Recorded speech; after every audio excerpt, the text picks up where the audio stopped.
Hello student, let begin accountancy class 11। आज का हमारा टॉपिक है डबल कॉलम कैश बुक। अभी तक हमने सिंपल कैश बुक किया है कि कैश बुक में क्या होती है, कैश से रिलेटेड सारी ट्रांजैक्शंस आती हैं, ठीक है। लेकिन अब हम डबल कॉलम कैश बुक करेंगे, जिसमें क्या होता है, दो कॉलम होते हैं, एक कैश का कॉलम होता है और एक बैंक का कॉलम होता है, ठीक है। तो स्टार्ट करते हैं। तो सबसे पहले देखते हैं कि कैश कॉलम में आपकी कौन सी आइटम्स आती हैं। तो कैश कॉलम में वो सारी आइटम्स आएंगी जो कैश रिसिप्ट्स की हैं या फिर कैश पेमेंट की है। मतलब जहाँ से भी हमने कैश को रिसीव किया है वो कैश रिसिप्ट में आ गई, और जहाँ पे भी हमने कैश की पेमेंट की है वो कैश पेमेंट कॉलम में आ गई, ठीक है।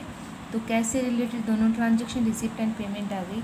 ऐसे ही बैंक कॉलम में क्या आता है कि बैंक से रिलेटेड जो भी ट्रांजेक्शन होती है वो बैंक कॉलम आती है, ठीक है।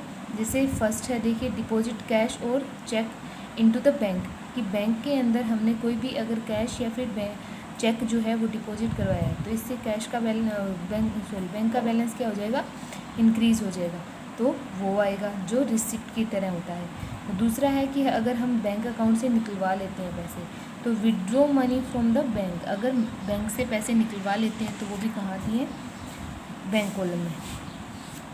नेक्स्ट आता है कि ओपनिंग बैलेंस कैसे होंगे। अगर कैश बुक और कैश कॉलम की बात करें तो इनका ओपनिंग बैलेंस हमेशा डेबिट होता है, क्योंकि ये कभी भी नेगेटिव में नहीं हो सकता। या तो हमारे पास कैश होगा या ज़ीरो बैलेंस होगा, ठीक है। तो इसका हमेशा जो बैलेंस होगा वो डेबिट बैलेंस होता है, तो उसको लिखा जाता है टू बैलेंस ब्रोट डाउन। लेकिन जो बैंक का कॉलम हो सकता है वो डेबिट और क्रेडिट दोनों हो सकते हैं। कारण क्या है कि जो डेबिट है हमारा, इसका मतलब हमारे पास है पैसा बैंक में बचा हुआ है, और क्रेडिट का मतलब क्या है कि बैंक का बैलेंस जो है वो नेगेटिव में है, ठीक है।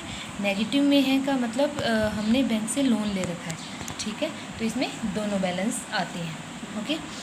नेक्स्ट बहुत ही इंपॉर्टेंट टॉपिक है कि कॉन्ट्रा एंट्रीज क्या होती हैं। तो समझते हैं कि कॉन्ट्रा एंट्रीज का मतलब होता है any transaction which affects both cash and bank.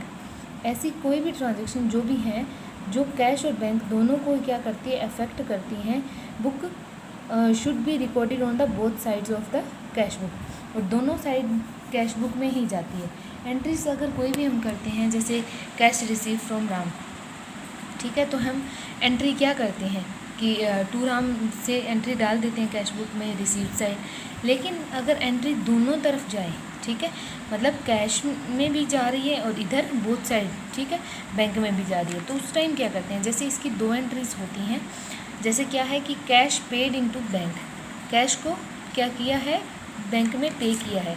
तो इसका मतलब क्या होगा कि कैश बैंक, पहले कैश हमारा गया तो पेमेंट साइड हमने यहाँ पे, ठीक है, एंट्री की, क्या लगा के बाय बैंक, कि बैंक में चला गया, बाय बैंक लगाया, और यहाँ भी हमारा क्या आ जाएगा कि बाय बैंक का मतलब बाय बैंक में जो हम करेंगे वो एंट्री कहाँ आएगी, कैश बुक में। और यहाँ जो हम लिखेंगे कैश टू कैश लिखेंगे, वो एंट्री कहाँ आएंगी, बैंक में, ठीक है। तो इसका मतलब दोनों तरफ जब एंट्रीज जाती हैं तो उसे बोलते हैं कॉन्ट्रा एंट्रीज। दूसरा है कि अगर हम क्या निकाल लेते हैं, कैश विड्रॉ कर लेते हैं फ्रॉम द बैंक, बैंक से अगर कैश निकालेंगे तो एंट्री क्या करेंगे कि cash account debit to bank, ठीक है, cash account debit to bank, cash आया है अपने पास, ठीक है, डेबिट हुआ है, तो उसकी एंट्री पेमेंट साइड में डाल दी हमने, क्या डाल के बाई कैश। लेकिन एंट्री होगी कहाँ पे कि हमारा जो भी मतलब कैश और बैंक है उसकी एंट्री जब दोनों तरफ होती है वही क्या करते हैं, क्या बोलते हैं हम, कॉन्ट्रा एंट्रीज, ठीक है। Thank you.